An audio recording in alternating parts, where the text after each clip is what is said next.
Welcome to episode 212 of the Various and Sundry podcast. I'm your host, Matt Harmon, joined live from the Vault Studio on the beautiful campus of Grace College Theological Seminary by my good friend, my colleague, my co-host, and the man who is eagerly awaiting our live episode, John Scott Sloat. What's going on, Doc? Well, it's been a hot minute since we've been in the studio together. Yeah, we pre-recorded, and now we're here. Yeah, that's how it works, yeah. Week and a half later, I suppose. Yeah. Yes. And this inevitably happens, especially with the world of sports. We missed a lot. A ton of stuff. A ton of stuff in the world of football. So, but before we get into that, our next episode is going to be our now annual. Third annual? Yeah. This is the third time we've done this? Our live episode in chapel here at Grace College. Nice. Should be fun. Yeah. Yeah. We'll take audience questions. We will. We will. Grace College student audience questions. Right. Yeah. We'll be on stage. We'll talk through a topic, I'm sure, and we'll roll with there. That's Thursday the 25th, right? Is that the 25th? I believe so. Okay. Yeah. Okay. Yeah. So that episode is recorded on the 25th. It won't release until the 30th, I think. That's right. But if you're in the Warsaw-Winona Lake area and would like to come to Grace College's chapel to hear us, I think you just walk in. Anybody can walk in. So, yeah, come on down. 10:30 a.m. on Thursday, September 25th. Eastern Standard Time. Yes, on the beautiful campus of Grace College and Theological Seminary in the Manahan Orthopedic Capital Center. The MOCC? The big basketball arena, basically. Mm-hmm. Yeah. Yep. And then we'll probably go to Alpha afterward if anybody wants to join us. Yeah. We did that last year. It's an after party. Yeah. It'll have to be relatively brief, though, because I do have class at 1 that day. Unfortunately, do you? I have class 8 to 10:20, 1 to 3:45. Maybe we'll make Brent take us to lunch instead since we need something quick. We can figure it out. Maybe we'll do that later. Maybe we'll make him take us to lunch later. There you go. There you go. If you would like to contact the show, you can find us on Twitter at VNSPod. You can email the show, variousandsundrypodcast@gmail.com. You can find us on Facebook and on YouTube, and we would love for you to leave us a 5-star rating and some comments along the way as well. It would be nice. Yep. You can say whatever you want, but we need those 5 stars. That's right. That's right. All right, John, let's talk some sports. A lot happened in the window when we were otherwise employed. Yeah. It'll come as a shock to most of our listeners that this is not our full-time job. The podcast is not our full-time job. I think most listeners probably conclude that. Yeah, we talk about our jobs. Yeah. We talk about things we do, happenings. Yeah. Yeah. So you were out of town last week. Where were you again? So Monday I flew into Baltimore when the snowstorm hit the East Coast. Nice. And then I was in Baltimore, Virginia most of that time, and then flew back on Friday in that second snowstorm that hit Baltimore.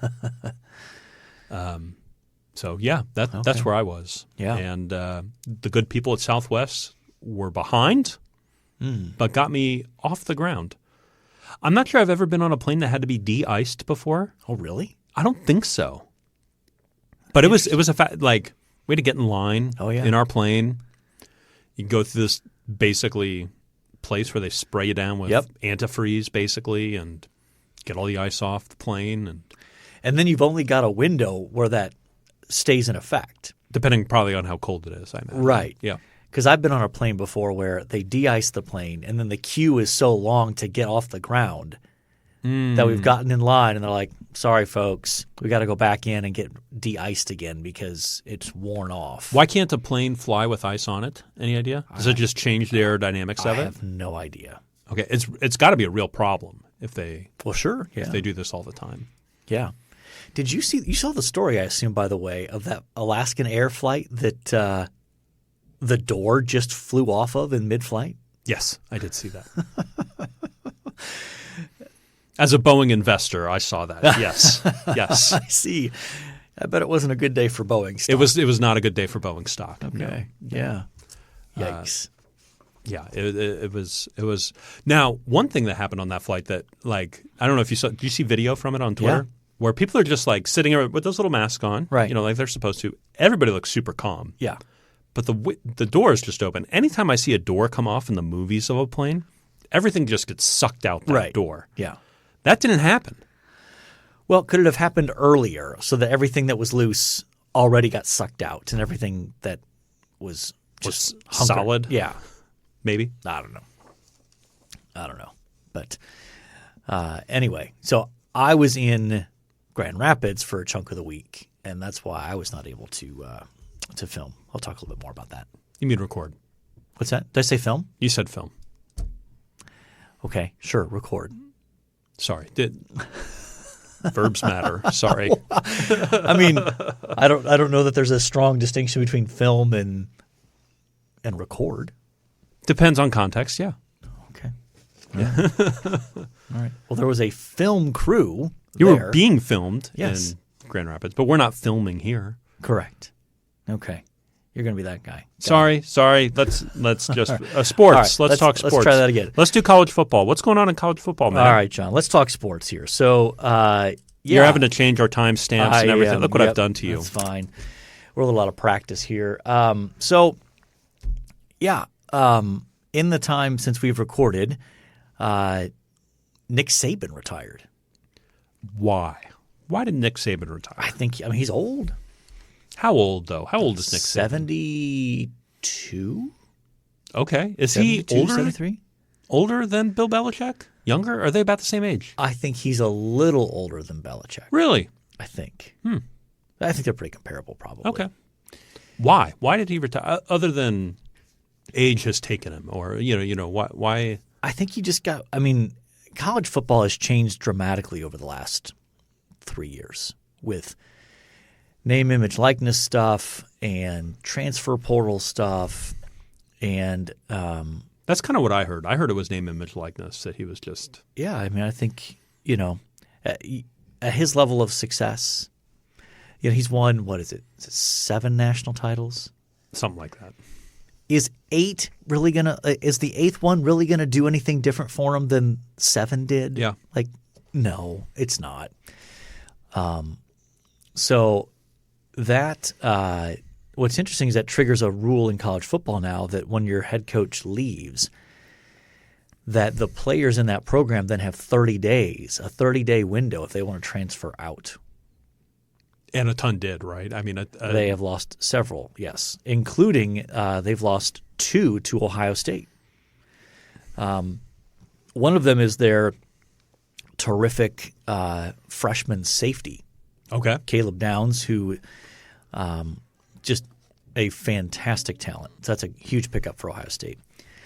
And then a 5-star quarterback who was enrolling at Alabama this term. So he's an incoming freshman enrolling early. And when Saban decided to leave, he also transferred to Ohio State. Okay. Do you think he starts for you this year? No. No. Okay. Ohio State has been active in the transfer portal. They got the quarterback from Kansas State, Will Howard, who's, I'd say, pretty good. Better than – an upgrade? I think it's an upgrade, yeah. Okay. And Ohio State's got another true freshman quarterback coming in that they were very high on. So it's going to be a very competitive quarterback room. Okay. And they also picked up, in some ways, just as big. I think they had a total of 9 or 10 guys who were eligible to leave for the NFL draft. Mm-hmm. Most of these guys being basically juniors, guys who had, could leave but had more years of eligibility left. 8 out of the 10 of them decided to come back. Really? Yes. So most on defense. Interesting. So the defense next year will be absolutely loaded. It was a top 5 unit this year. And they have almost everybody back. And they've added a couple of great pieces through the transfer portal. So they're in great shape defensively. So, Ohio State's been doing well in that realm in terms of recruiting, transfer, et cetera. And let's see. So the Alabama coaching opening was filled by the guy who coached at Washington. Yep. So it's all these sort of domino effects. Oh, yeah. That's going on there. But it'll be interesting. So a lot going on there. And then let's get to the NFL. Okay. This past weekend was the divisional round. And what stood out to you from the divisional round of playoffs? I thought Lamar Jackson played really, really well. Yeah. I thought he had a great game. We didn't get a chance to talk about Jordan Love. Seems to have had something of a coming out party. And Dallas lost on the opening weekend, which made my heart smile a bit. Okay. But yeah. I think Jordan Love's performance, Josh Allen failing again to beat Kansas City seems to stick out. Yep. And that game was yesterday. We're recording on a Monday, as we usually do. What stood out to me in that Bills-Chiefs game, though, is that last drive. They had a 2nd and 9. And Josh Allen had Stephon Diggs wide open underneath. Mm-hmm. I mean, nobody within 7 yards of Stephon Diggs. He's easily going to make a first down, probably get a little bit more yardage. Instead, he throws a high risk pass into the end zone that doesn't get completed. Makes it 3rd and 9. And then same thing essentially happens on 3rd down. He's got an underneath guy that he could throw it to and probably get the first down. Instead, he throws a low percentage pass down the field, incomplete. And now you've got a 44-yard field goal? Oh, yeah. Like he pushed it. In the wind, by no means a guarantee. So you can blame you can try to blame the kicker all you want, but it's not his fault. Like the Bills had their chances. No, and there was a pretty terrible fake punt that happened early in the fourth quarter. Yes.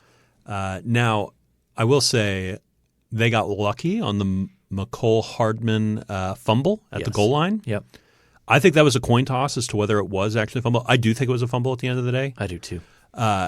And I will mention that the Jets traded him to the Kansas City Chiefs, and Jets Twitter was blowing up about how good of a trade that was. There you go. In that specific moment. Okay. But yeah, I just think there were a number of missed opportunities by the Bills and some poor decision making on Josh Allen's part. Yeah, for sure. A good competitive game. The bottom line is, and this is true all season, the Bills were their own worst enemy. Yep. They turned the ball over a lot. They made a lot of mistakes. If they could actually clean up those mistakes, I think they'd be the best team in football. Yeah. But they give it away so much that, another person from the weekend, or from, I guess, the past 2 weekends since we missed recording last week, Baker Mayfield. Yeah. Had a couple of good games. He did. Looked really good. He did, though he threw the game-ending pick against the Lions. But yeah, he's played well. I mean, there's a sense in which the Lions are arguably the best story in the playoffs, right? Absolutely, yeah. I mean, it was. I think the Texans were giving them a run for their money with the rookie quarterback. Yeah, but C.J. Stroud, but they got beat. They got beat pretty soundly by the Ravens, and in fairness, C.J. played okay. He's never had any time to throw the ball. That offensive line was just getting run through. Yep. But obviously, people who've listened to the podcast know where my sports loyalties lie. But I have a soft spot in my heart for the Lions because they've been such a hard luck team for so many years. Yes. They have won more playoff games in the past 2 weekends than I think my entire life. Yeah, that's probably right. I'm born in 88. I don't think they had won a playoff game since 91. Yeah, something like that. It's some ridiculous stat like that. Yeah. I mean, Dan Campbell's does an amazing job of turning that team around. Yeah, yeah. And there's a lot of talk about in sports about building a culture. Well, he's clearly built a culture there. Absolutely. That has transformed that locker room. And just impressive. And even when you hear him talk, you think, I get why guys want to play for him. Like he communicates in a way that that is compelling, and I think, I am pulling for them of the 4 teams left: Lions and Niners, Ravens and Chiefs. I'm pulling most for the Lions out of that group. Yeah, I think so. I think I'm pulling for the Lions. Having said that, who do you think plays in the Super Bowl? That's a good question. I do think the Lions beat the 49ers. Really? Yeah. Okay. Yeah, I do think that happens. Do you hear gospel music all of a sudden? Yeah. Okay. Just want to double check. Maybe our listeners hear it. Maybe they don't. It's probably too faint for them. But the worship arts program is located below us. Yeah. By the way, we're in the studio. We're in the vault studio that has no heating vents. Yeah. And we're lunch pail guys in the studio when it's January, February, because it is cold. It is cold in here. But I like the Lions. I think the Niners have shown some weaknesses this year, and I think the Lions could beat them. I really do. Yeah, I'm just not sold that the defense for the Lions is good enough. Yeah. Because the 49ers are just so good offensively. That's really coming through now. But I think, I think they are I'm not sure they're good enough defensively to stop the 49ers, but I'm not sold on Brock Purdy.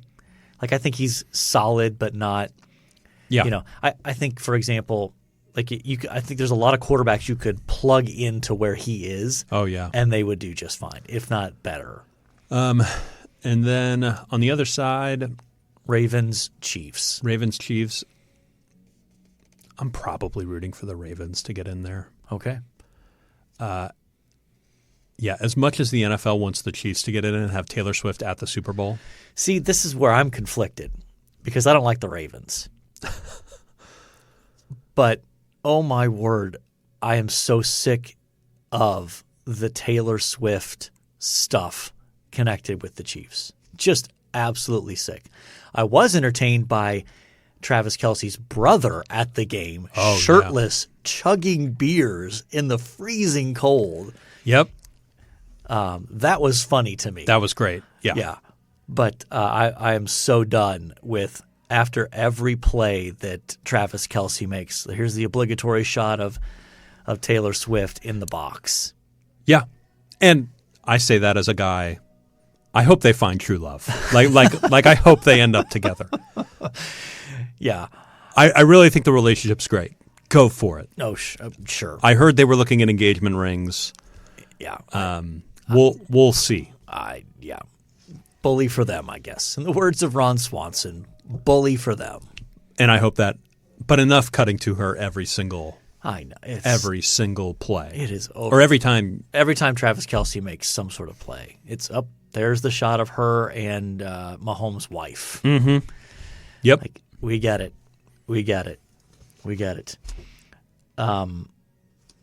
Anything else in the world of sports? We probably should move on here. Well, Belichick moved on.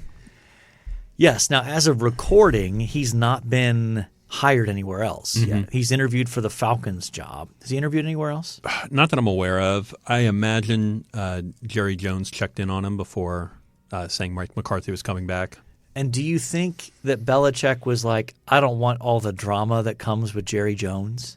I think Belichick wants to be GM and coach, like he had in New England, and I don't think Jerry's given up GM.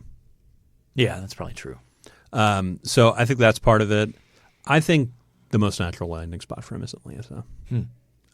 It sounds like everybody feels all of a sudden like Atlanta's a quarterback away from being a great team. Are they though? That was surprising to me to hear everybody say that. So, what pick do they have this year in the draft? Probably 8 to 10, maybe 15. So they're going to have to move up to get somebody, I think. Somebody really good, yeah. And then in addition, Mike Vrabel was let go. Yeah. Pete Carroll was let go.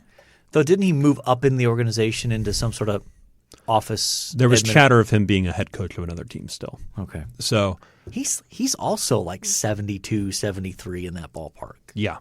Yeah. Although he's a very energetic 72. Yes, he is. Where Belichick and Saban look a little bit more like they wear the stress on their shoulders a bit more. Yes, that's for sure. Pete Carroll looks like he's just hopping and skipping through life, Yeah. He's just happy to be here. Yeah. And I feel like somebody else has let go. Vrabel was a surprise. That was to a bit me. of a surprise. Yeah. Who else? Well, I'm not sure. Well, who's interviewing for jobs? James Harbaugh. Yeah. So it sounds like he's doing a second interview today with the Chargers. Mm-hmm. It sounds like that's going to be his landing spot. Probably. But yeah. Which, side note, did you see that he appeared at the March for Life this past week? I did see that. I saw a headline about it. Yeah. Sure did. So, apart from all of my dislike of his football program. We know you hate pleats. We know you hate pleats and pants. I do appreciate his pro-life support. Yeah. And that he's very vocal about it. Mm-hmm. So there you go. See, I said something nice about Jim Harbaugh. Yeah, well, on his way out. Yeah. Don't let the door hit you, Jim. All right. Now we really need to move on. Gosh, yes. All right. So our topic for today is purity culture. So, John, why are we talking about this besides the fact that we need content? This purity culture pops up in Twitter and other areas of Christian thought and discussion from time to time, and I think it's something that's mostly died at this point. But particularly when I was growing up, there was a lot to be said about purity culture. I think there's still probably pockets of it. It's far less common than I think it used to be, but we should probably define terms here. I think, purity culture, broadly speaking, is a way of talking about certain ways for discussing sexual purity within, particularly within the church context, and so it has a lot of moving parts. This discussion. So you had things like people could look at the some of the abstinence campaigns, as well as things like getting a purity ring and wearing it as a symbol of I'm saving myself for marriage. Yeah, I'm trying to remember some of the campaigns.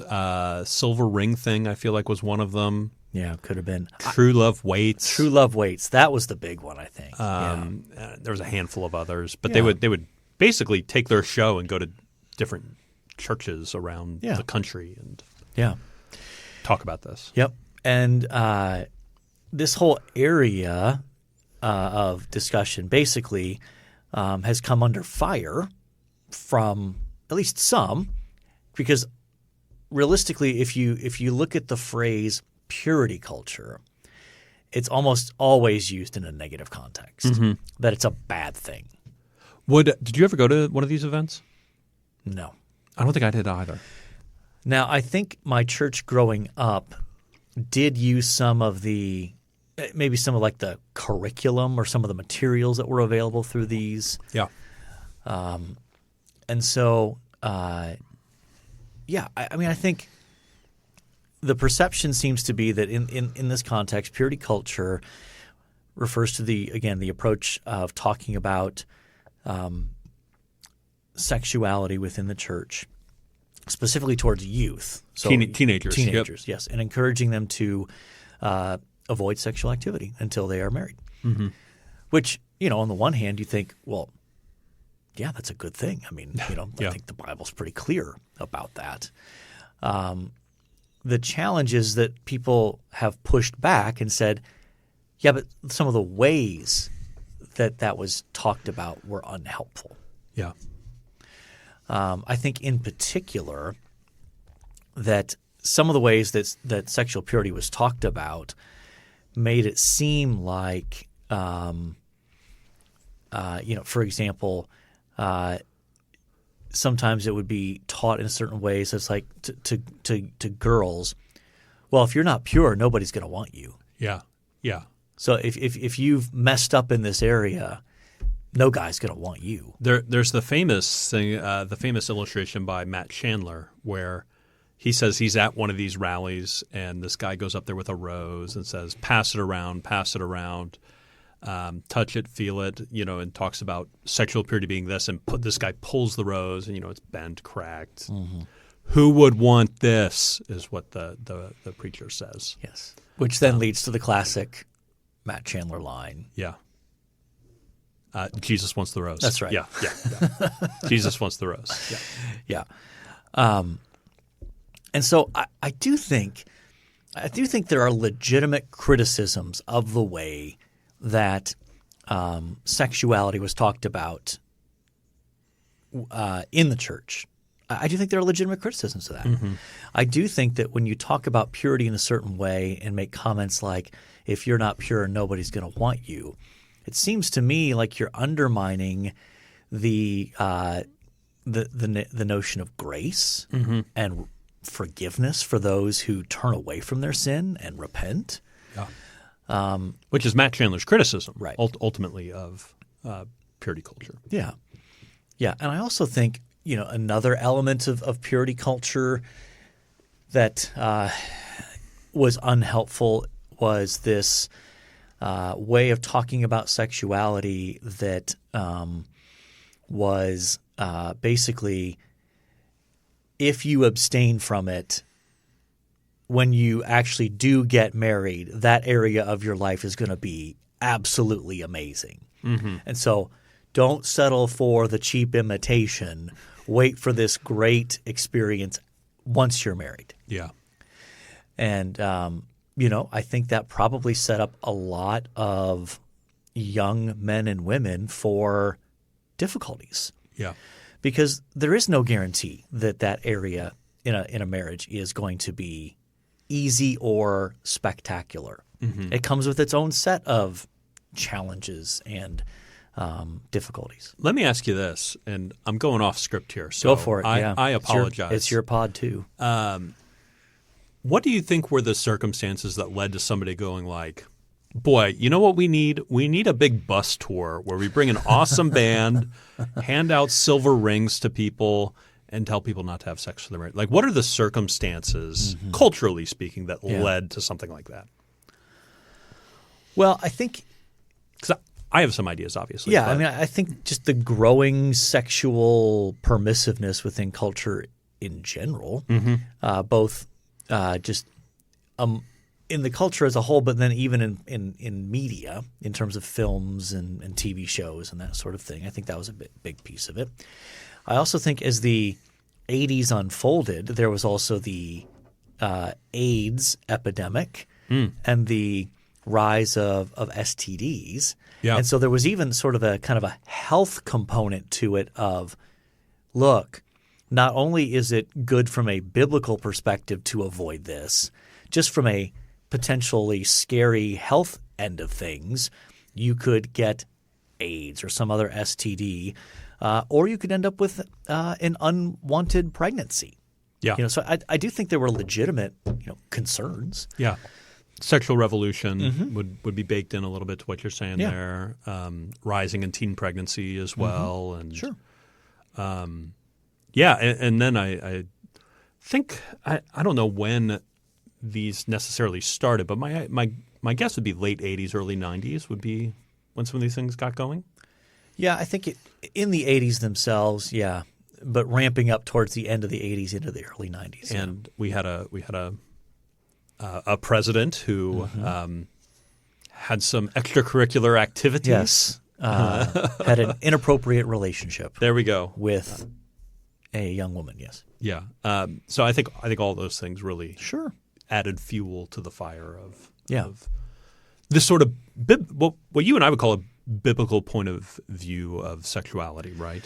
Yes, in the sense of sex is reserved for a marriage relationship between a husband and a wife. Mm-hmm. That is the only biblically permitted context for sexual expression. Mm-hmm.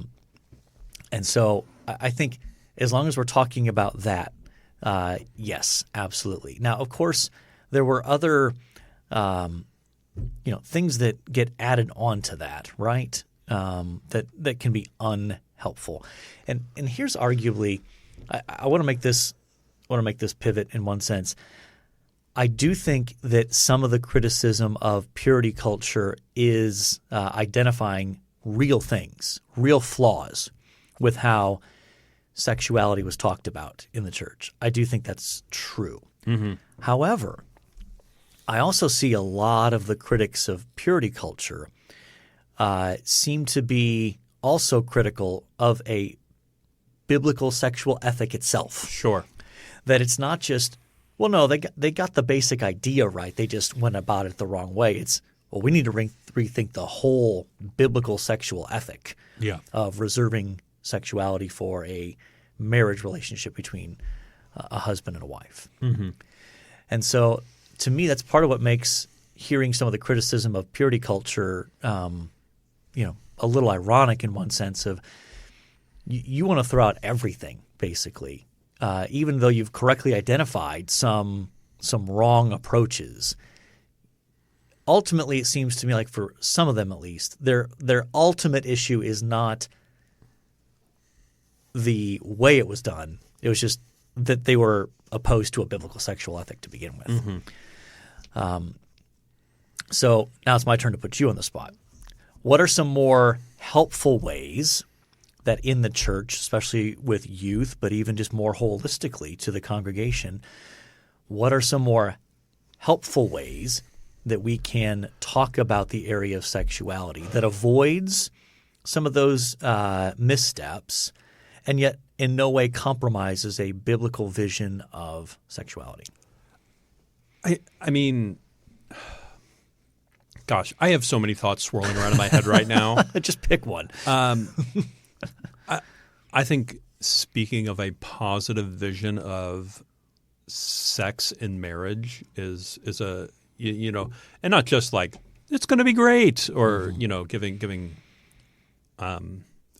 false hope like that, but giving like, hey, this is an opportunity for you to express love with your spouse, and as my boy Tim Keller says, to ultimately build community. Yeah, that this is about building a community, building a family, and building a larger network, it's sort of giving that big picture vision.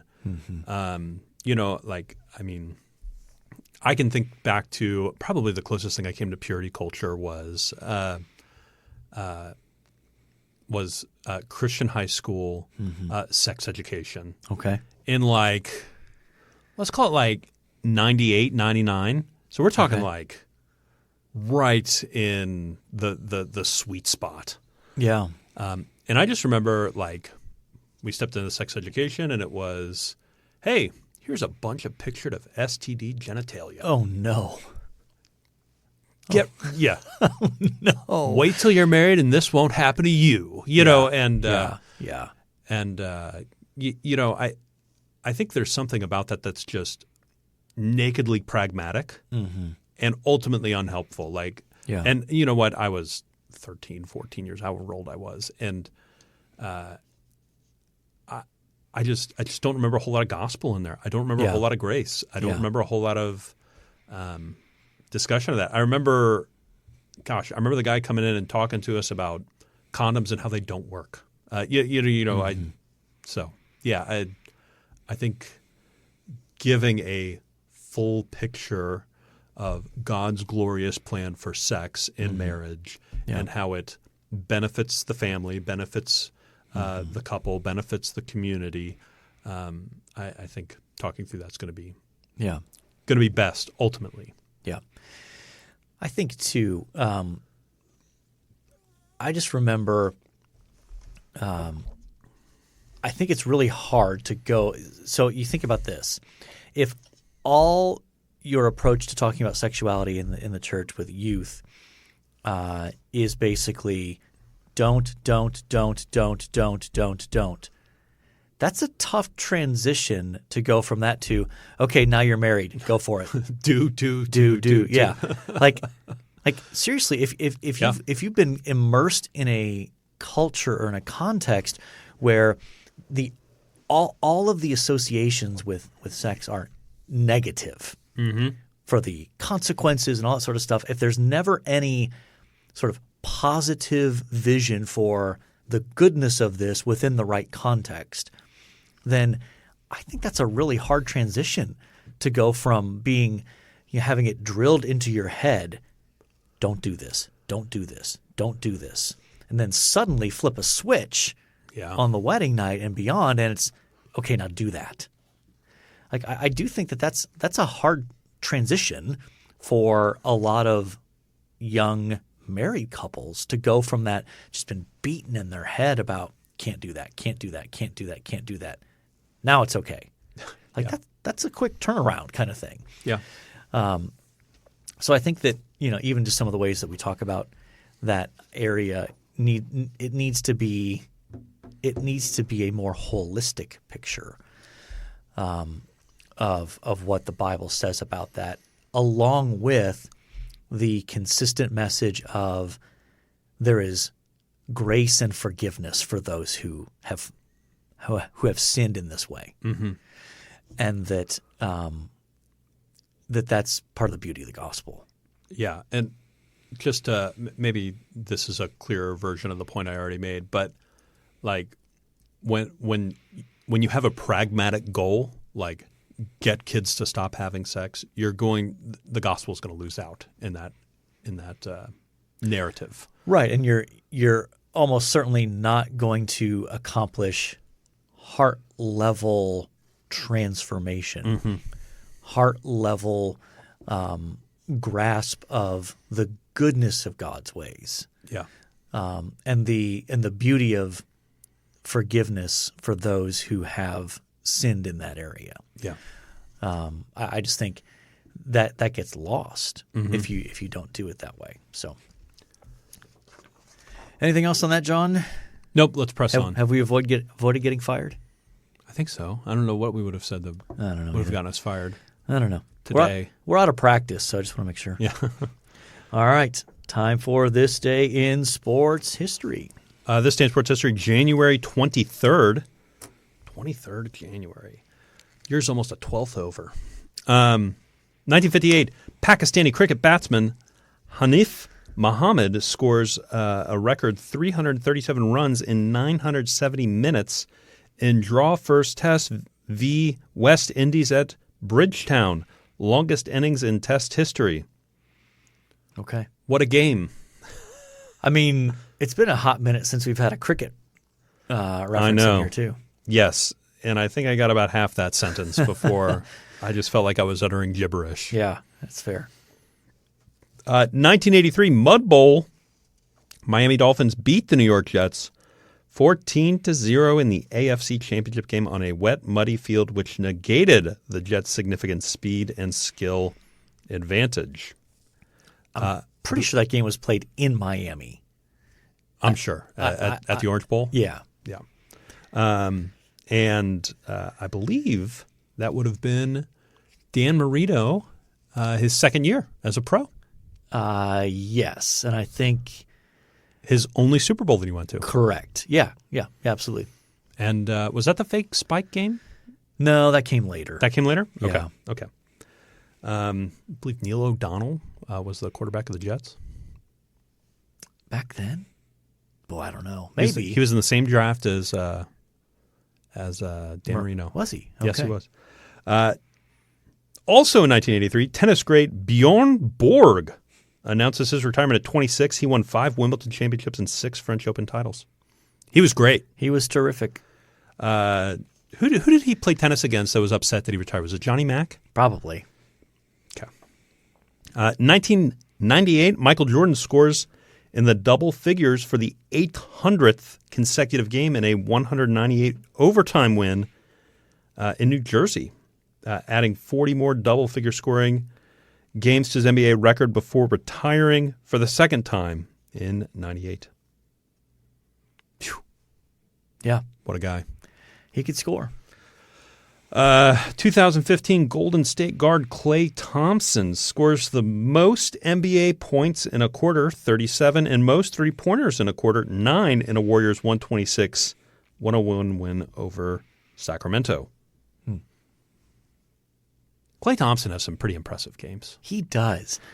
He gets overshadowed by Stephanie a lot, but yeah, I mean, well, don't forget Draymond. Yes. I mean, he might be the best shooter. Curry is more consistently performing in terms of scoring and that sort of thing. But Klay Thompson will have these bursts where he's just unreal. Yeah. Let's see. 2022, just 2 short years ago, Buffalo wide receiver Gabe Davis scores an NFL playoff record 4 touchdowns in the Bills' epic 42-36 overtime loss to the Kansas City Chiefs in their divisional round playoff at Arrowhead. Yeah. Wow. Feels like we just watched that. You know? Yeah, not overtime, but yeah, I mean, as much as I'm not the biggest Patrick Mahomes fan, it is remarkable. Every year he's been a starter, he's been in the AFC Championship game. Yeah, I mean, 6 straight. That's incredible. I read that an AFC Championship game has not happened since 2009 without Patrick Mahomes, Tom Brady, or Mark Sanchez. Isn't that impressive? Without any of those 3 guys? Yeah, well, which one of these is not like the other? He went to multiple AFC Championship games. Oh, gosh. A Mark Sanchez reference. Oh, my. Sanchez. That's right. That's right. All right, John. Well, I know which one you don't like, so I suppose we can get rid of the Mud Bowl reference. Yes, we can get rid of bad memories. Yes. I'm guessing you're getting rid of our cricket batsman Hanif Mohammed. Yes. I'm very pro-Christian, and so anything named Mohammed, I'm not. I'm probably Bjorn Borg if I was going to make a choice. Okay. I can go with that. I like Bjorn Borg. Bjorn Borg. Great. I expect the umlaut on the title of the episode. If it is within my power to make that happen, I will. I love a good umlaut. All right. One thing you liked. I started a new podcast. It's 2 episodes deep.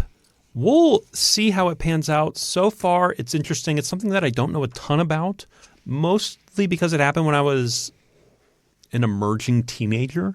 But it's called The Raven.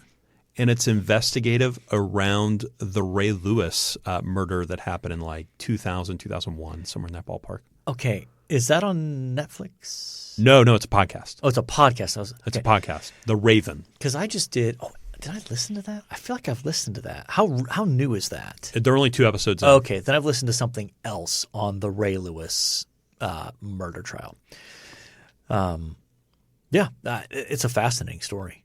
Yeah, and I mean, it just sounds like there's a lot of conflicting reports. There's some reports that Ray Lewis was in the car or his limo and wasn't involved, and then there's some where he's trying to break it up, and there's some where he's an aggressor, and it's just interesting to see. Also, I didn't realize that happened in Buckhead, Atlanta, where our chaplain Brent and I had a group of students a few years ago for a week. You probably weren't out hitting the clubs, though. No. And, probably not out at – when did that take place? Like midnight, 1 a.m. kind of thing? It was like 4 in the morning. Okay, 4 in the morning. Even later. Yep. Okay, yeah. Yep, we had a curfew on our students, so they were back by, I think, midnight. So oppressive.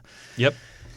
I'm going to go with my time up in Grand Rapids recording – some video content for my next book that's coming out. That felt aggressive. Well, just returning fire. So, yeah, my next book will come out this fall. It's tentatively titled How to Study the Bible, 7 hermeneutical – How to Study the Bible's Use of the Bible, 7 hermeneutical choices for Scripture's use of Scripture. And so my co-author and I were up in Grand Rapids recording some video lecture content in association with that at a lovely Airbnb. Nice. It was beautiful.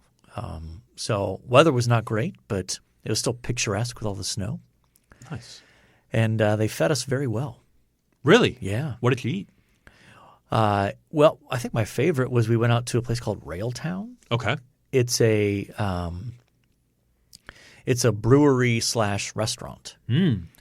And I had these tacos that were shaved ribeye steak and some terrific pico de gallo. That sounds delicious. Delightful. Love tomato and onion mixed together. Delightful. So that is my one thing I liked. Nice. All right, John, we've talked about our upcoming live episode. The next one that will drop will be the live episode. That's right. We have talked about college and pro football. We have talked about purity culture. We have talked about Bjorn Borg. We have talked about a new podcast that John has started listening to called Raven. The Raven. The Raven. Not to be confused with the Edgar Allan Poe. That's right. Okay. Right. They never say nevermore. Yeah. And we have talked about my time in Grand Rapids filming content. There we go. For my next book. And so I think, by definition, we have covered our various and sundry topics. So all that's left to say is, until next time, the Lord bless y'all real good. Later.